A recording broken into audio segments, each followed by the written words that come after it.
why falling off the wagon is wrecking your results, but not because of why you think. Now, falling off the wagon can be described as eating really well throughout the day and then having, say, a junk food in the evening. Now, the problem isn't actually the junk food, it's what people do after it. So first off, let's start off with why people tend to actually cheat in the evenings more so than in the mornings. I mean, how many people actually wake up and have a handful of cookies or pizza in the morning? Not many. And there's two reasons why people end up falling off the wagon. And number one is because typically most people don't eat enough calories throughout the day, that by the time that they get home in the evening, they're starving. And the quickest way to bring your blood sugar back up is to eat something that is full of sugar. So for example, a lot of people actually undereat how many calories they should be eating. And the problem with this is when you go throughout the day and you're doing your daily tasks, you're burning energy, you're burning calories, and by the time 6, 7, 8 p.m. rolls around, you actually haven't eaten enough calories. And then our bodies are craving foods, and of course the easiest thing and the biggest thing that we crave is going to be junk food. The second reason why we tend to eat junk food in the evening and not so much in the day is because we only have a limited amount of willpower. And I'll talk more about willpower in another video, so you'll have to watch that. But our willpower is actually like a muscle, and it can be trained, but oftentimes by the end of the day, we don't really have much willpower left, and it's really easy to say yes to the junk food. So for example, during the day, you make a ton of choices. Oh, I'm gonna have salad instead of this, or I'm not gonna have ice cream, and against your best attempts, you end up still having it in the evening. So the problem isn't actually the junk food that you have in the evening, it's what people typically do after it. So let's start off that typically during the day, we don't eat enough calories to begin with. So let's say throughout the day, you have a coffee in the morning and maybe some oatmeal or a banana or a yogurt. You're probably sitting at maybe 200, 300 calories. Then lunch comes around, and a lot of people go with salads because they're easy and because a lot of people think that they are healthy, and they are. But the problem with just lettuce and some meat or vegetable is that they're not very calorie dense, and that's setting you up for failure later in the day. So we've got about, let's say, 300 calories for breakfast, which is pretty high because if you actually have like a yogurt and a coffee, you're looking at more like 150 calories, but let's just say 300. And then your salad with your chicken breast and your vegetables is maybe 300 to 350. So between lunch and breakfast, you're sitting around at 600, 650 calories.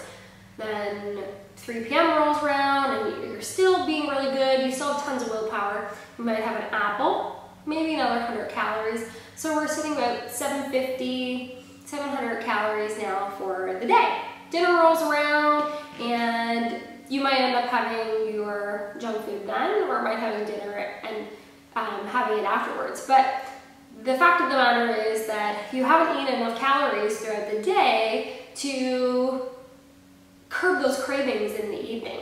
So even though you're trying to eat well, you're not eating enough, and then you're still having those carb cravings or the junk food cravings in the evening. So the problem isn't the craving in the evening, it's kind of what you've done throughout the day.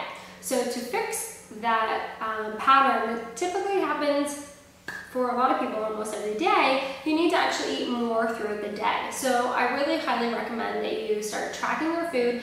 A really good app is called MyFitnessPal, so you can actually get an understanding of how many calories you're actually eating, and chances are you'll be surprised to see that you're probably under eating what you actually should be eating. Now back to why falling off the wagon is wrecking your results. Now let's talk about a weekend, because this is really, really common. over the weekend, people will do really good, and then they might go to a barbecue or a friend's house, or they'll go out for dinner, or hey, they're at home and they have ice cream, or they have cake, or they have cookies or something like that. And the problem isn't the food that they have, it's what they've done afterwards. And a lot of people, when they have a cookie or they feel like it's cheating, they'll end up just eating junk food afterwards, and it's like, okay, well, I've fallen off the wagon, so whatever, I'll start fresh tomorrow. Well, if you had a cookie and it was only 150 calories or 200 calories, and you eat 1,800 calories a day, 200 calories is really not that much when you think in a percentage. The cookie might have 18, 25 carbs, which really isn't that much when you look at everything else you ate throughout the day. So I don't consider that falling off the wagon.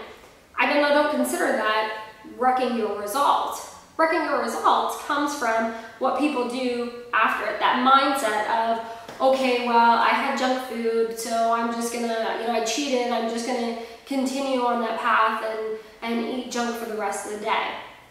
That 200 calorie cookie wouldn't really do a dent in your body composition, but the 1,000 calories you ate after it, because you said, screw it, it is what's really taking you away from your results. So when you have a cookie, you can't think of it like, oh, screw it, I'm just gonna eat whatever I want because I've already fallen off the wagon. Because you have to realize that your body doesn't just check out when you've eaten that cookie. So you can't just announce, okay, I just cheated, so I'm gonna just eat another 1,000 calories, because your body doesn't go, okay, well, she just cheated, so let's not count these calories that we just ate.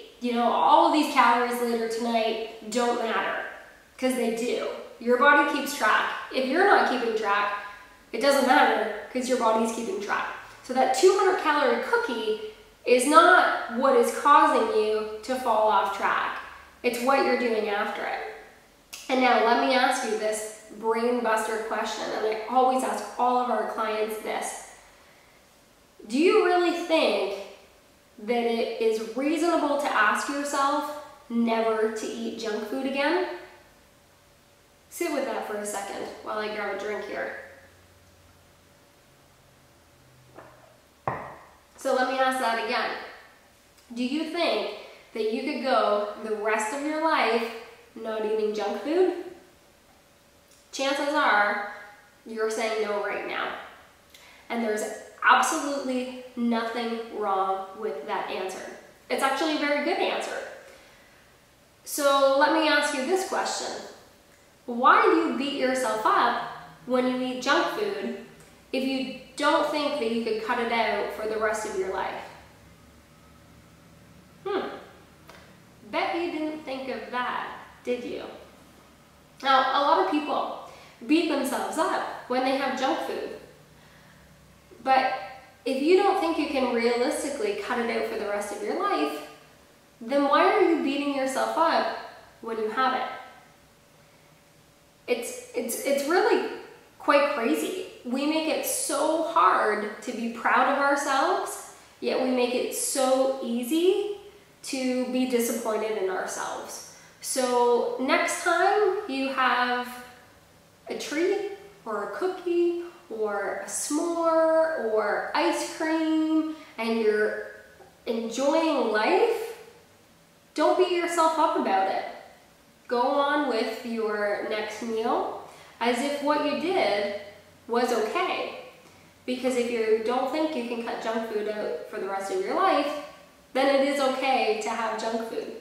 I spend a lot of my time on the weekends with my family, and I'll eat chips, I'll eat cookies, and I'll enjoy that food because I could never cut out junk food. I mean, it would just be unrealistic for me to do that, and I mean, there's really no reason for us to do that. So next time you think you're falling off the wagon, ask yourself, was that cookie really making me fall off the wagon, or is it what I'm going to do afterwards? So next time you have a cookie, don't fall off the wagon. Have your normal meal afterwards and enjoy your cookie. Hopefully this has inspired you to go grab a cookie, and check back on our Facebook page and Instagram for more fitness tips, and I'll talk to you soon. Thanks so much for watching.